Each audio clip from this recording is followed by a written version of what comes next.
Hello, everybody, and welcome to another Vintage Geek Extra Play-Along. This is Technician Justin here, messing around with Perfect Dark here for the Nintendo 64. This is kind of picking up from where we left off with the Goldeneye playthrough that we uploaded last week. Finished most of the main game there. Didn't end up going through the bonus levels, but maybe we'll touch on those later if somebody's interested in that. In any case, what we were playing here today is essentially the spiritual sequel to the Goldeneye games. After EA saw that there was an opportunity to make money, a large amount of money, off of the next 007 game, because they knew everybody would buy it because everybody had already bought Goldeneye. So essentially, they screwed us out of a sequel to GoldenEye so that they could make a little bit of money off of the terrible... Well, I don't know, it's not the worst game in the world, but it's certainly not anything compared to actual GoldenEye. So the team at Rare left and... well, I guess they didn't leave yet. But that's a little silly to say. This was still with Rare immediately before this team left. And they eventually founded Free Radical, who made the also very similar Time Splitters games, which I'm a big fan of, particularly Time Splitters 2.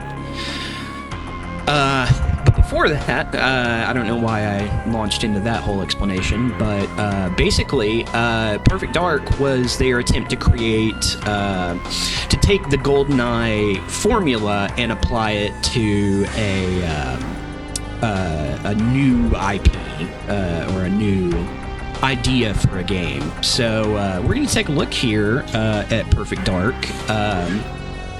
As mentioned, I'm using a mouse and keyboard mod. Uses a mouse injector for 1964, the Nintendo 64 emulator. We're probably just going to go through all of these levels on Agent difficulty, which is the lowest difficulty. Much like with GoldenEye, I have actually beaten this game on all the difficulties without mouse and keyboard, so I feel like I've earned the right to breeze through the game in 5 minutes. Well, I mean, really, it's not that. I don't have most of the end level maps in this this game memorized the way that I do with GoldenEye. Of course, because this game was primarily developed in the late 90s and early 2000s, released, I think, in 2000, if I remember correctly. It was like a late release for the N64 that used the expansion pack, which adds a little bit more RAM and allows for better textures and stuff like that. So we're going to make the decision here. You won't shoot me, foolish child. I should shoot her. Just hit her in the head with a pistol. I'm sure that's much safer than shooting her. Please don't kill me. Okay. You look like the cleaning lady from from GoldenEye. Uh-oh. Somebody's shooting at me and I can't tell where they are. Oh. Hey guys. Great job defending Cassandra DeVry. DeVry? Maybe DeVry. We're going to go ahead and swap on over here to essentially this game's K7 Soviet, the CMP, what is it, CMP 190? 150. Obviously is a submachine gun as opposed to an assault rifle. But 2/3 of the enemies in the game carry these. Hey, this is one of the fun things that you could do. So, Perfect Dark, one of the cool things about Perfect Dark is that it had, not only did it expand on the,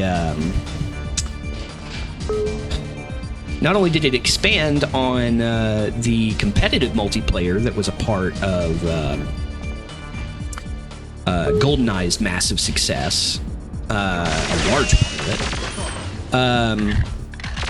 They also added a co-op mode, and that was the first thing that attracted me. I have, I think, maybe even talked about this in this exact video series, but I do not care for competition broadly. I don't like to compete for things, whether I know I'm going to win or not. I just get nothing from it. So, I was never huge on the competitive multiplayer element of Goldeneye, but when I found out that I could play through the single-player levels with a friend, that was the most exciting thing in the world. And there were a number of occasions where I rented this game because I knew I had a friend hanging out. A friend was going to come over, so I was going to make them play 40 hours of Perfect Dark or whatever. Certainly made the game a lot easier. Because they didn't really... I don't... it's been a long time since I played the co-op, but if I remember correctly... they don't really adjust like the enemy levels or their strength levels or anything like that.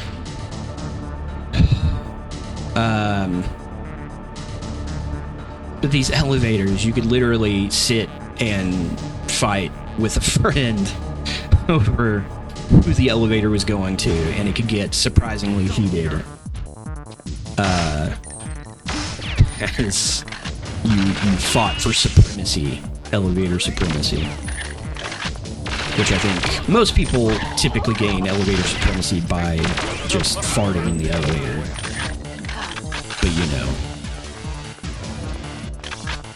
it's not exactly practical for a secret agent. So, now that I have killed dozens of people that I did not need to kill, as you can see, they're evil because they have masks on. If they didn't have masks, they probably would be good guys. That's not actually true. There are plenty of bad guys without masks in this game, including that one. Anyway, everybody's dead.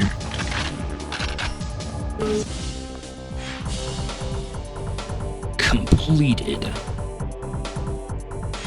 I took on the challenge and I won.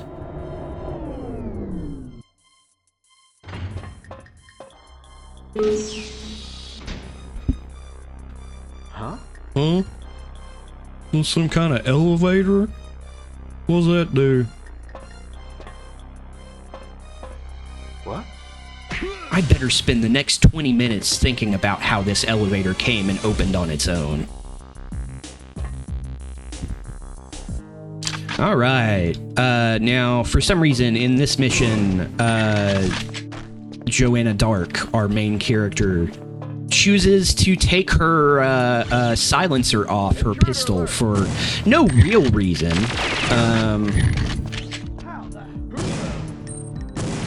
I guess other than the fact that it sounds cooler. I think that this was their way of trying to fix the fact that, you know, Goldeneye had so many guns, but really you could beat most of the game just using the silenced PP7, because as long as you didn't run out of ammo, nobody would ever hear you.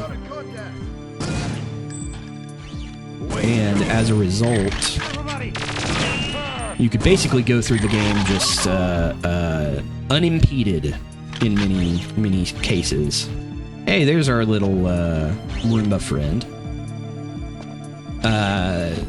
One of the most poorly explained mechanics in this game. That thing can turn off lasers and move through corridors, open locked doors, all that kind of stuff.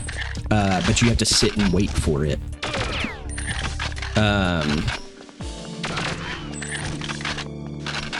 Let's see, what are the agents?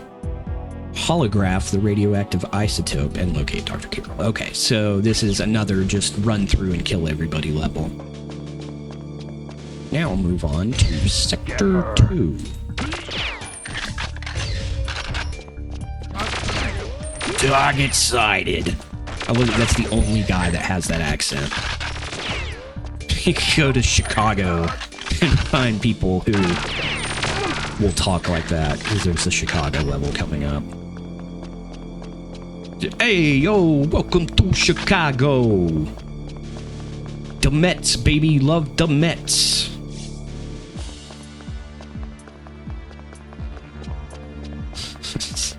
Random New York accent in there. Let's see here. I think that this level was an attempt to replicate what was so awesome about that opening, or not the opening level, but the facility level in Goldeneye, which, you know, as we discussed in the previous video, was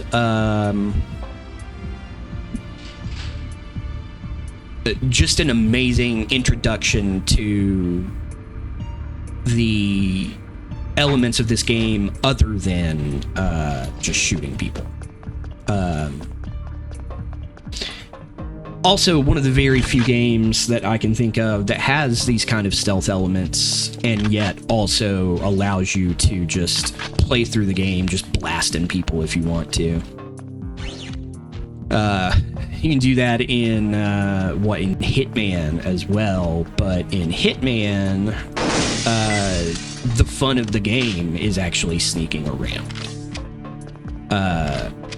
So you're basically getting like nothing out of the game if you just run through and shoot everybody, because it's very easy to do that in that game.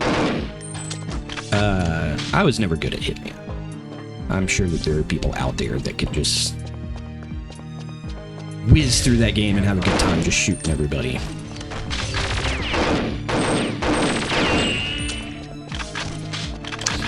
Great.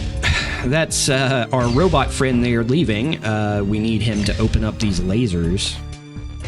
Or otherwise I'm not going to be able to get through. Oh, he is coming back. All right. Don't know what happened there, but ordinarily, the point at which we saw him there would have meant that he would have had to go all the way back to the beginning of the level and then come all the way back before I would actually get to move through this. We got very lucky here, but ordinarily that is a pretty painful wait.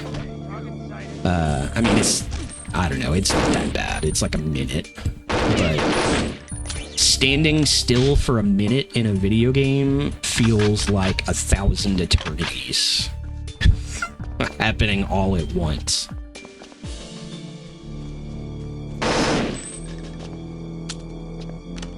There's a shield in here. Ah, there we go. Not that we need it. We've been kind of glanced by a bullet once, but... That's the highest security sector. Intruder now. Got to be nearby. Uh-oh. Most of the time when I die in this game or in really any first-person shooter, it's because I am hopelessly addicted to reloading my gun. Don't know what it is, don't know why that is, but if I fire my gun at all, you can bet that the second that I am no longer currently taking fire... oh man, I just realized we did not photograph that isotope because I came up the wrong way. So maybe we will get a chance to see what this little vacuum man does. In the meantime, I'm just going to stand here in between these lasers and wait on him.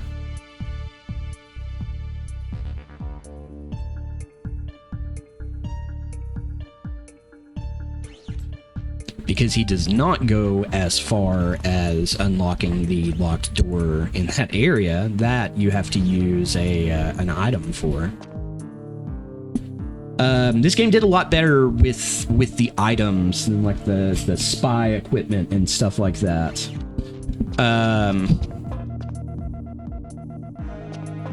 In the previous game, most of the spy equipment didn't show up physically in the game at all. It would just be, you would just be standing there with nothing in your hands, and then press the button, and then suddenly it was used and you were done. There we go. Okay. This game, on the other hand, introduces some pretty cool. I was thinking that was the isotope room. Is it maybe earlier than that? Yes, that's the isotope room.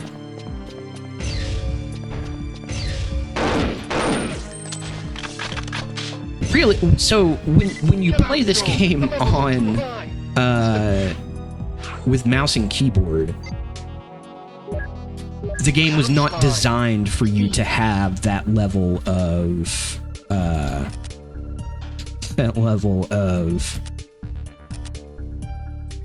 there we go. Okay. Was not designed for you to have that level of aim and accuracy. Let's see if I can figure out what the B button is here. E, maybe? No. Not the movement button.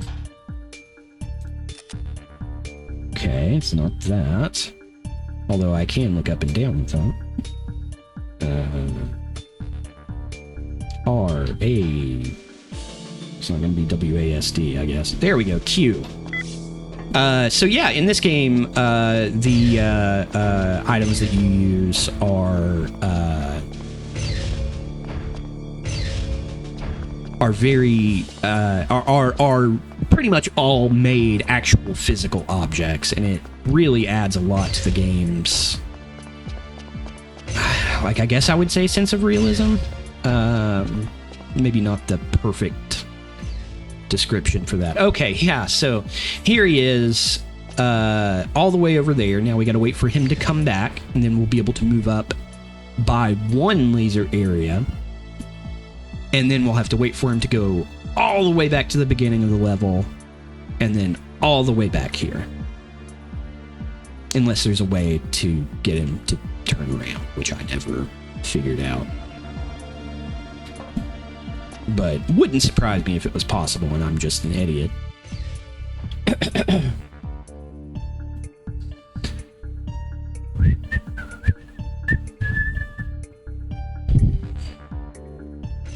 Now all we get to do is sit here and relax, baby. This is... If literally anybody walked in this room, this would be a dead spy. Hey, look who's back.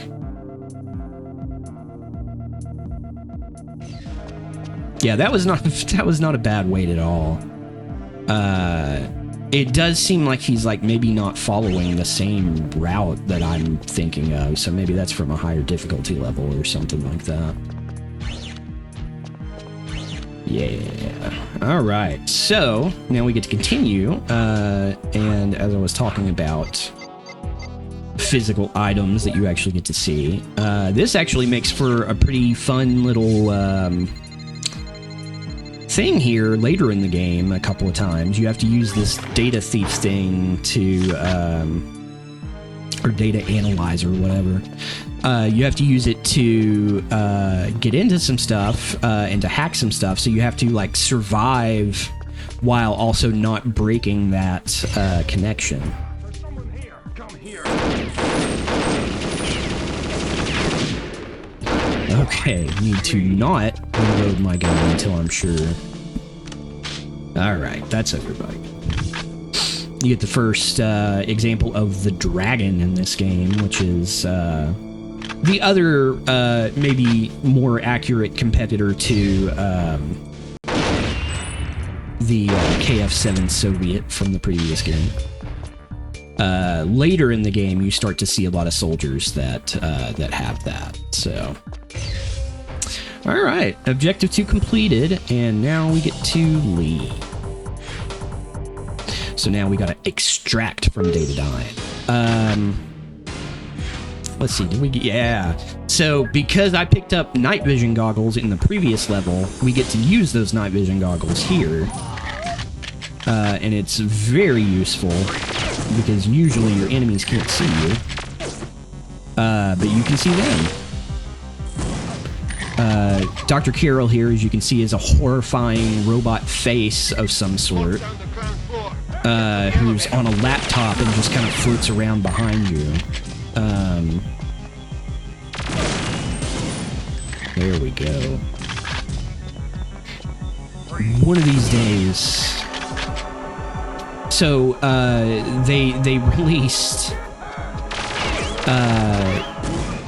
Perfect Dark as like a somewhat remastered. Really, it was just like up-resed, but they released Perfect Dark on the N64, the Xbox 360. So of course I bought it day one because this is a game I play a lot, and at the time I didn't have a good enough computer. Get out of here, you little freak. That actually does serve a purpose. If you keep him down there, he's less likely to get shot. Anyway. Yeah, so they released this game on the Xbox 360, and when they did, they added trophies to it. I think they were called trophies. It was separate from achievements, because the game did have achievements, and I got all of those, but it didn't have... It had these, it's like goals or something like that, and it would give you avatar gear or something. But at this point in my life, I was still, very much a completionist, at least for the games that I cared about, and as a result, I tried to get all of those. I got every single one of them with the exception of the one from this level, because it requires you to go through and kill all of those soldiers down there with a very limited amount of ammo, and I think it's without missing. But, like, and it was on the highest difficulty, so, like, I would rush through the levels, trying to, or I'd rush through the beginning of the level trying to survive at first, because they do a ton of damage, but I don't know where Dr. Carroll went. Usually he follows you up. Using the shotgun here, mostly because this is one of like 2 levels that it appears in, and it's fun. A lot of normal, well-adjusted people who choose their weapons because they're the most fun to kill people with.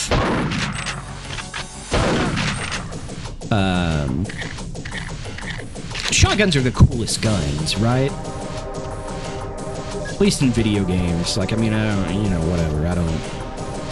Not a big fan of guns, period. But in video games, I will say, shotguns, always the top. Always the best weapon that you can get. Not how it goes. Oh no, it's too late. She's here. Blew that guy's head clean off. The rocket launcher is very useful on the higher difficulties because you have to fight a helicopter. You have to shoot down a helicopter to get out of this level. This is the one auto-walking section in the game. Quite an annoyance. It's just...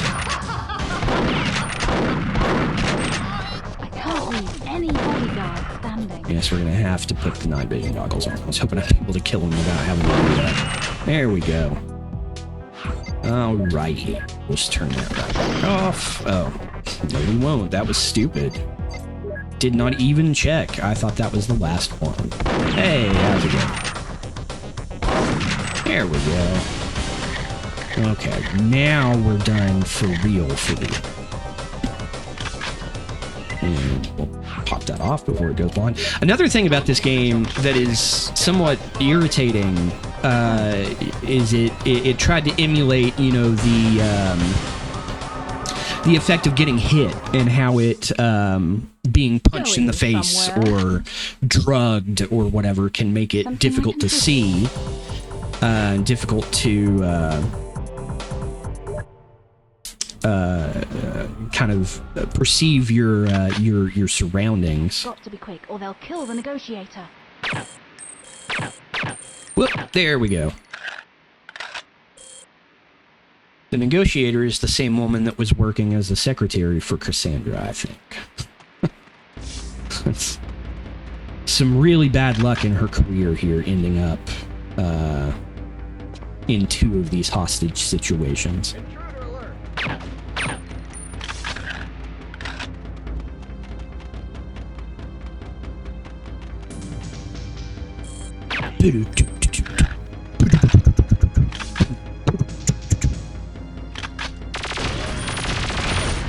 Fun fact about this level, a lot of these boxes, which are normally not destructible, have ammo inside of them.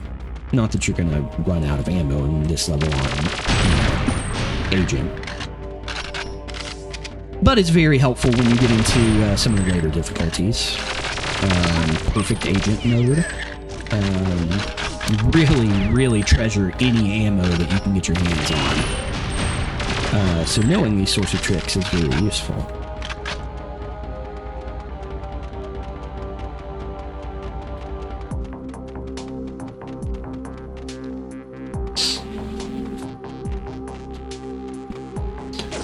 Oh, hey, bud. How you doing? In your weird RoboCop outfit.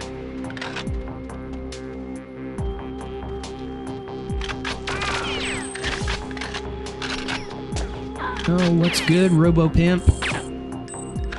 Taking you down. Oh, wait, there's more of them. Do I need to kill? Man, there are a lot of these snipers. Every time I kill one, there's another one behind me. Ridiculous. I think that was all of them. I think I just killed every sniper in the level.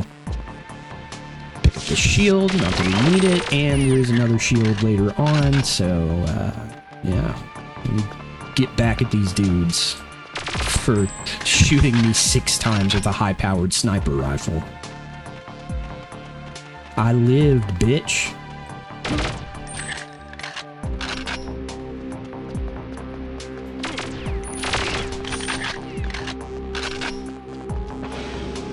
Again, just like with Goldeneye, you just run through just annihilating guys. This is all an exercise in futility, really. This is a game that I've beaten many times, and I'm finding that I don't really have anything insightful to say about it. But I am enjoying myself, and isn't that what's really important with internet videos? You just want to know that the person that's playing them is having fun.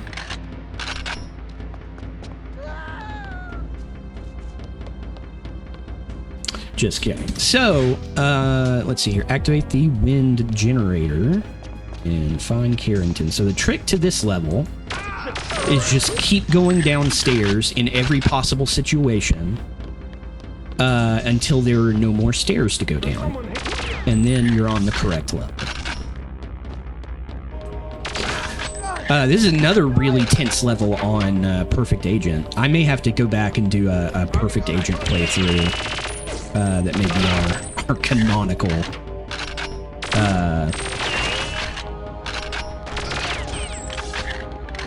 be our canonical playthrough. Where are these bullets coming from? Who would bring a gun to a hostage situation? If I get the wind generator back online, I'll get power to the lower basement. There we go.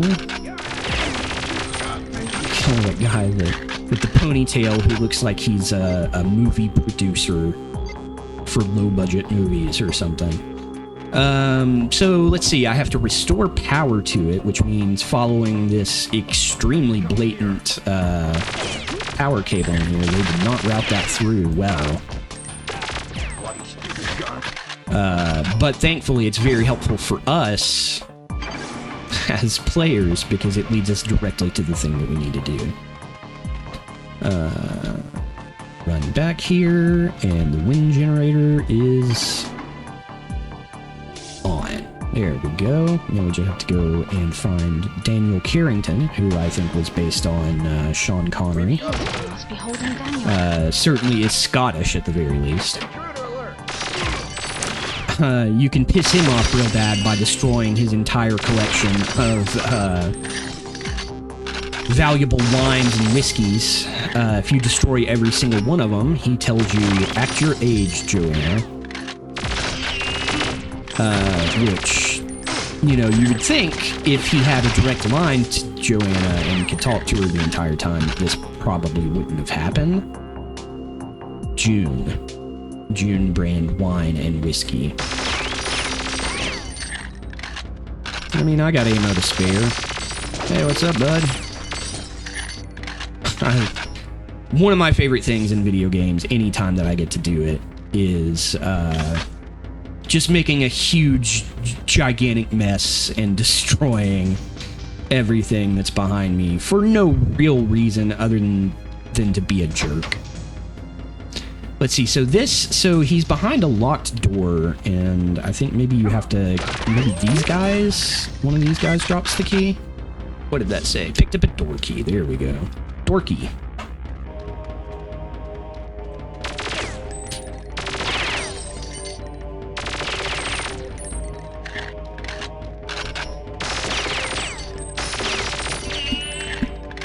Again, all the the bad guys are dead. I'm also just doing this for fun. And Daniel has been rescued. Now we move on to the Chicago mission. And this is where the rubber really meets the road. This is a great level. This, I honestly wonder if it might have been a better level to start as like level 2. The way that Facility did for Goldeneye. That said, difficult level because of this drone gun thing here. If you don't know what you're doing, he can really mess you up.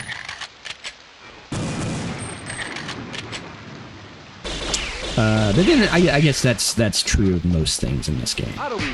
Keep knocking out these FBI guys because I'm afraid one of them will call in some kind of emergency. And I don't believe you're allowed to kill them, even though the game treats hitting somebody with a pistol in the face multiple times as killing them. You have to use a non-lethal takedown. Alrighty, now yeah, we got the 357 Magnum, but unfortunately we do not have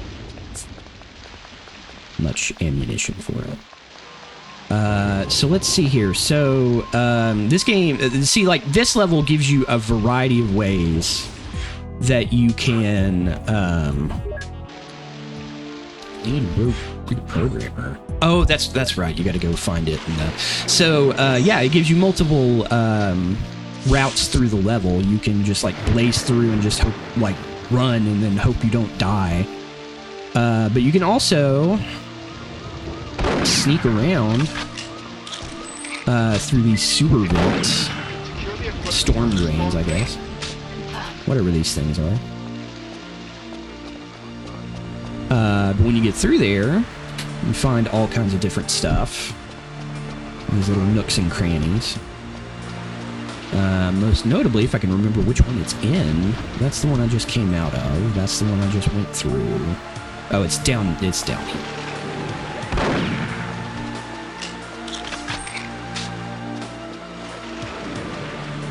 Yeah, there's the briefcase.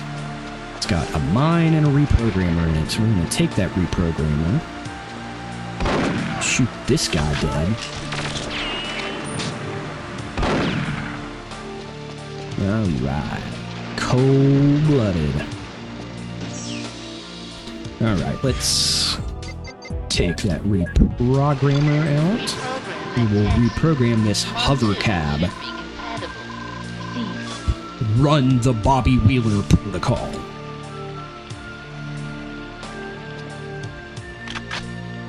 Alright. And I think we have to start it to get it to actually go.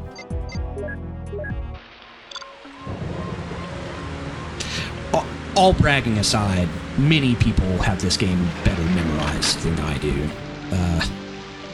I'm really not all that good at it or anything like that. Really, a lot of the reason why I'm doing as well as I am is because of the mouse and keyboard controls. I do okay with controller, but not great. Oh, jeez, what happened?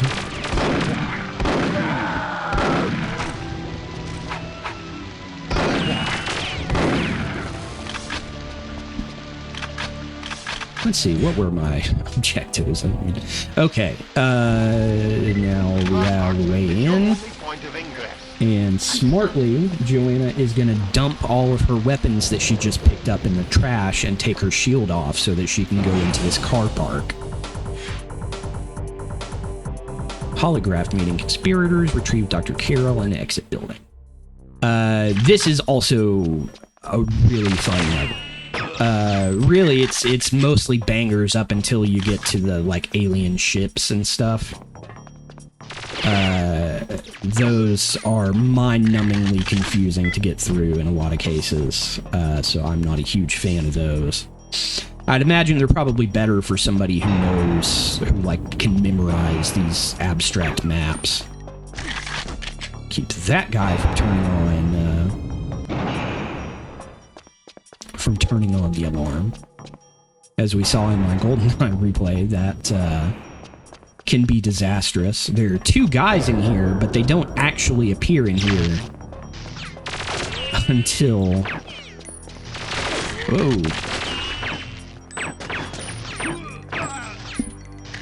They don't actually appear in here until you go through that little area.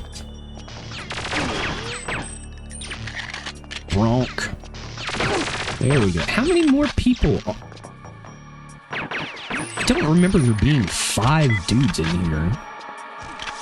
Whatever. More ammo.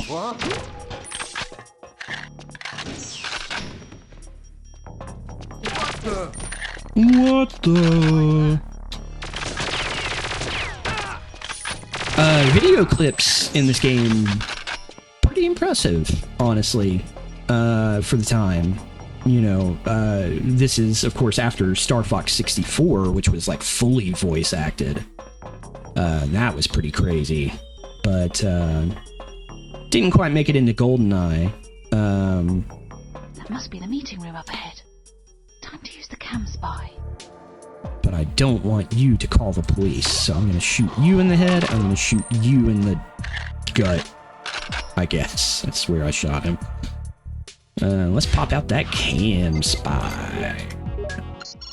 See what this sucker can do. Whoa! There we go. Stick that thing on through there and capture that meeting. Now we're free. Trigger the alarm. Do not trigger the alarm. Under any circumstances. One thing I love about this game is that all of the voice acting is very clearly done by just people around the office. We'll see here later on as they try their best to cover up their, like, North England accents or whatever.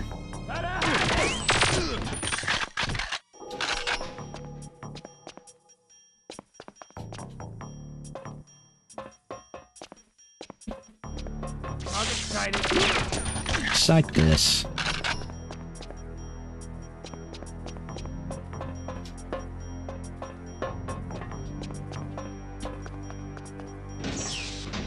Okay. Safe's heavily encrypted. The decoder's gonna take a little longer. Maybe it's only the later levels that have the... I was thinking, or maybe all those guys that show up have the magnums, but I always remember this as the magnum level because I always thought magnums were cool. In video games, of course.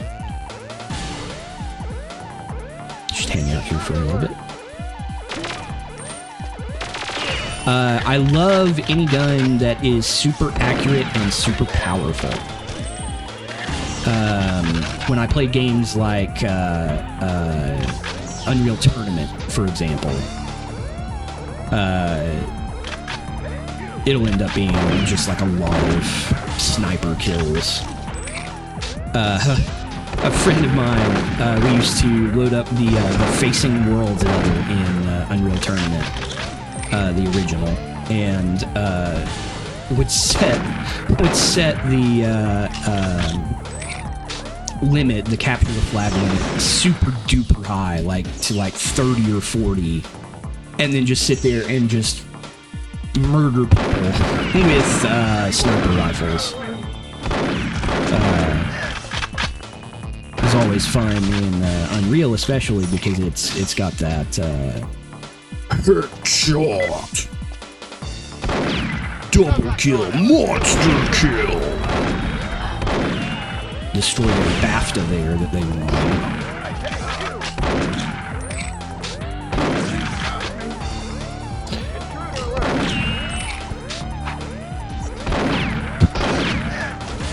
I wish all villains in games had that level of accuracy. Okay, Joanna, take a look at this. This is another weird thing about this game. This is supposed to be me watching, like, previous video, but if you skip the cutscene, they appear exactly wherever they were in the opening cutscene. Which is strange. But it does give you the ability to, like, I think if you wait until a certain point, if I remember correctly, that's how I did whatever the reward thing was on this level that got me some kind of crap for my avatar that I think I designed one time and never touched again on the Xbox. I don't even know if they still have those, honestly. I really feel like they discontinued avatars and stuff like that. It's like there was this brief period where people were like, yeah, we gotta have avatars. People are on the Wii. Whoa, whoa, whoa, whoa, whoa, whoa, whoa, whoa. Forgot about all those drone guns. Let's go back here. This is another cool level because you get a cool bike. And if you move fast enough, you can get double, whatever these guns are called.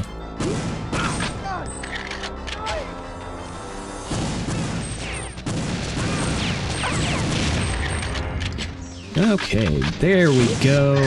Yeah, baby.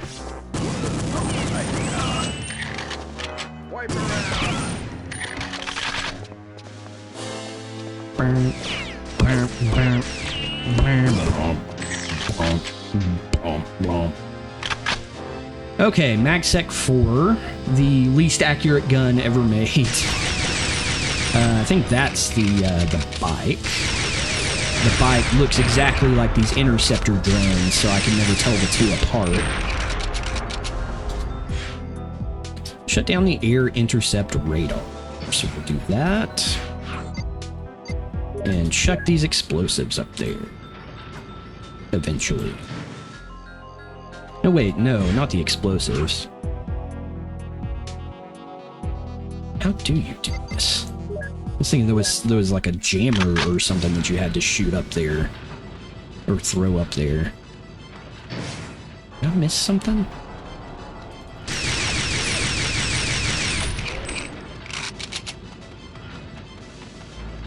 Huh. I know that grenade is not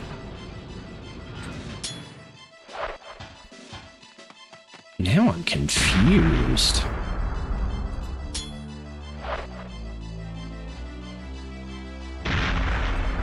None of these grenades are landing where I need them to.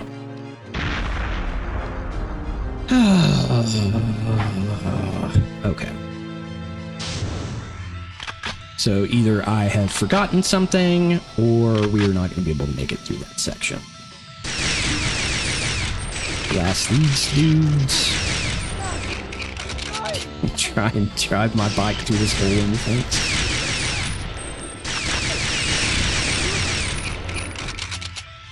Going crazy within bullets. Because I got no reason not to. Would have been nice if you could have taken the bike through here, because that happens. There are mines underneath the snow here. It does raise the question of why there's so much snow, considering this is Area 51 in Arizona.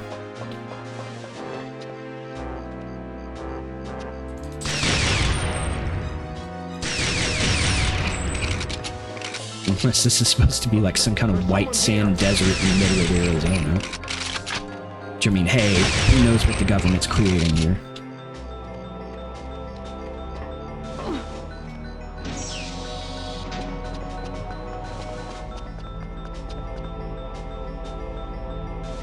So I know in the original, or in the later security levels, you have to go plant that bomb.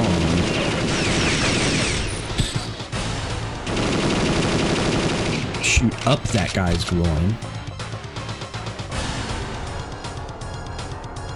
And now we just wait around. Everything blows up. I guess that counted as the thing that I was trying to do there. We will destroy that. Lift keycard, got that.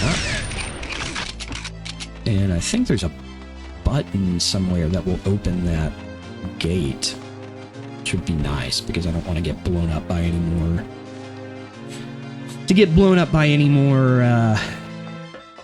mines, but I guess that's what we're going to have to do here.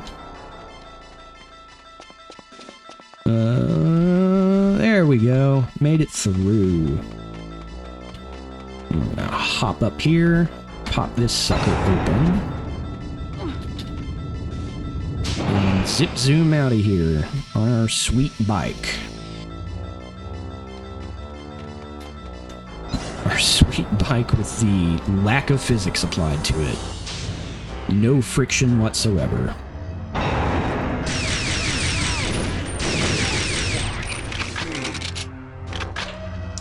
Alright, now we switch to the dragon.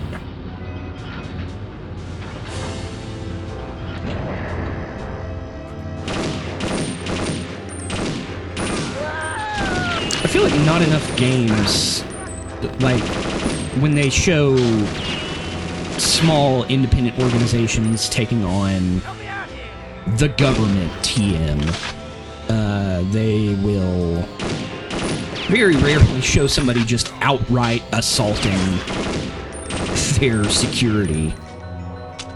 Just like, they know, like,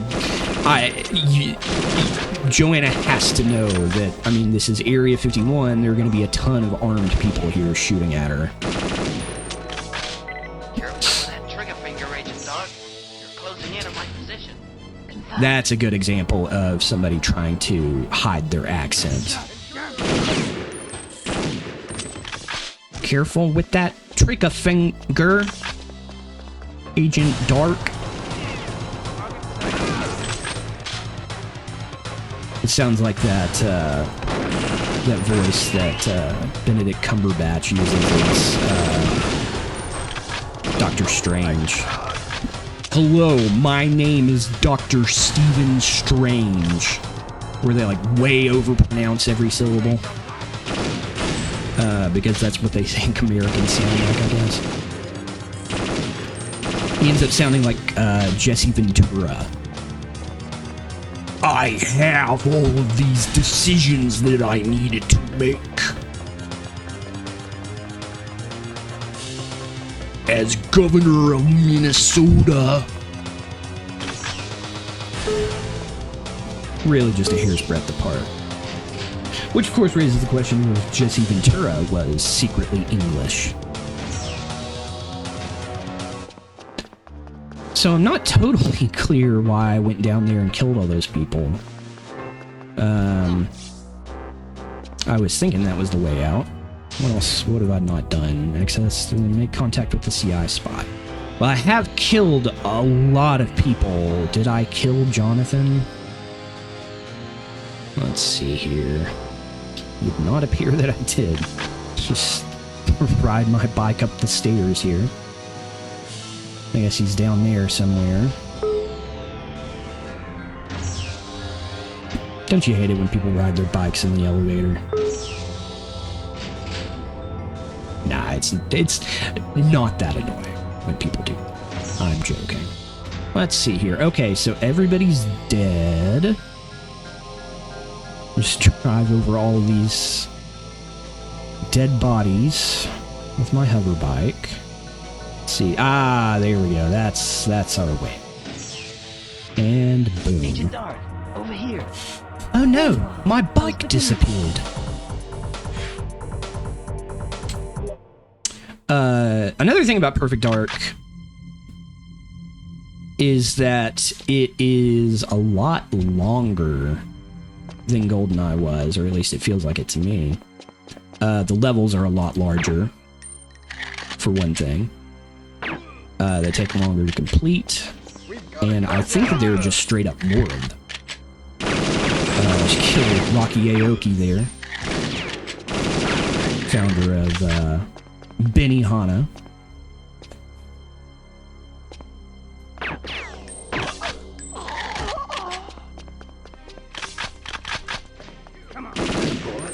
So as we're about to find out, there is a facility here that is an actual science facility related to Area 51. And apparently they don't think anything about hearing rapid machine gun fire coming from a floor below them. Blow this thing out. This is one of my favorite secrets in the game. The second Falcon 2. Not that, you know, you really want to use the Falcon 2 here, because you can really use anything, and the Dragon is 1,000 times better. But you have them nonetheless. It was a godsend for me as a kid, because I was so obsessive about using silenced weapons. This is another area kind of like the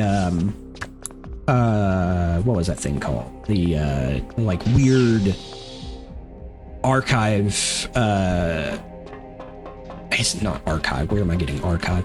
It's that weird island off the coast of the dam in Goldeneye.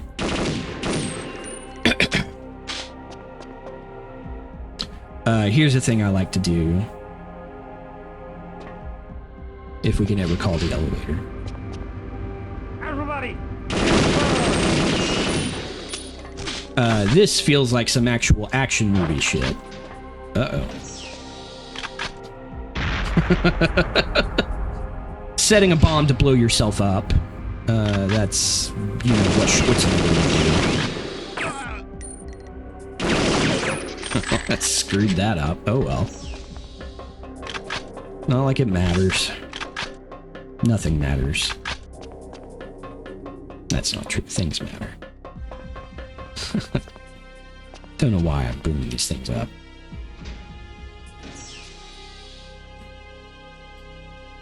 Why can I not seem to call this elevator? In any case, back to what I was saying a little while ago, which I just remembered. So Perfect Dark is a longer game than Goldeneye was. Goldeneye, you can just kind of breeze through it in like an hour. Perfect perfect arc, longer and more intricate. So I think this may actually be our first 2-part video. I think we're going to actually end it after this mission. And then we'll pick up from where we left off here maybe in a day or two. And we'll see the rest of Perfect Arc. Let's see, gotta grab this box. You can do weird things with the physics with this. It, for some reason, keeps resetting your minimum speed if you just push and then let go of the this box. You can get accelerated up to just insane levels. I think people use it in speed runs. Just to move faster. Gotta catch that thing. Here we go. Man, getting so lucky with these elevators.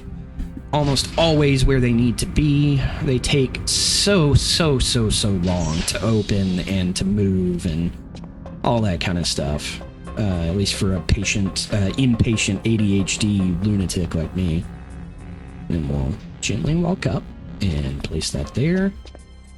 Then unload on it, blow a huge hole in the wall. Because I'm trying to be sneaky. And I'm gonna put on these lab clothes. Did you not see me just put on those lab clothes, you ass? Should you have that? Whatever. Just try not to get caught. Doesn't really matter.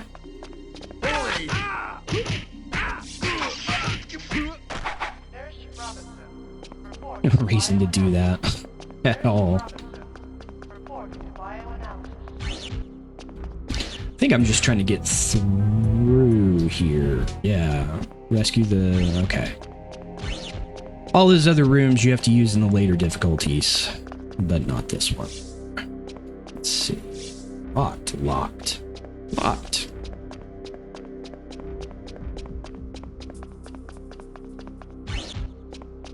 Hello. Hey, what's up? Hiya. Hi. Anyway, I'm gonna run away. Pass all this stuff up again. I guess it's at the other end. Yeah, there we go. The air's heavily recycled around here. Must be near the autopsy lab. The autopsy lab. So, you got here at last. That is... Everyone's been waiting for you. That... So, you got here at last. Everyone is waiting for you.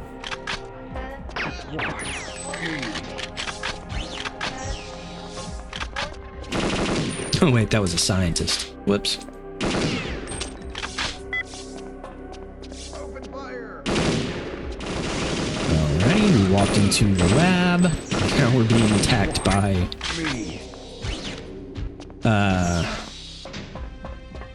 any scientist in any laboratory that's visited by the X-Files. It's just like full-suited doctors. Let's see, is that the dragon? That's the super dragon. Now we're talking. They should make super variants of every gun. I should get like a super AK-47.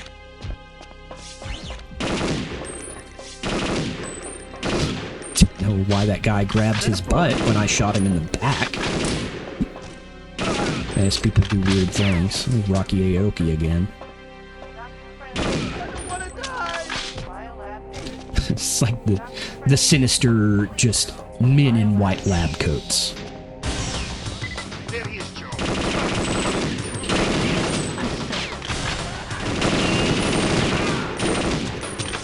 Really, probably should have killed the surgeon there first, because he's a lot worse than the people shooting at you with actual rifles. Okay, well, that is gonna do it for part 1 of our Perfect Dark playthrough. We'll get to some of the other levels here on another day, probably in the next day or two. Hopefully the audio is a little bit better on this one. If not, let me know, but I feel like it's fairly well improved. Don't forget to like and subscribe. Really helps us out. And if you really enjoy our videos, definitely check out vintagegeek.com, where you can get information on becoming a member, as well as information about visiting the museum. So, yeah, goodbye, everybody, and have a wonderful day.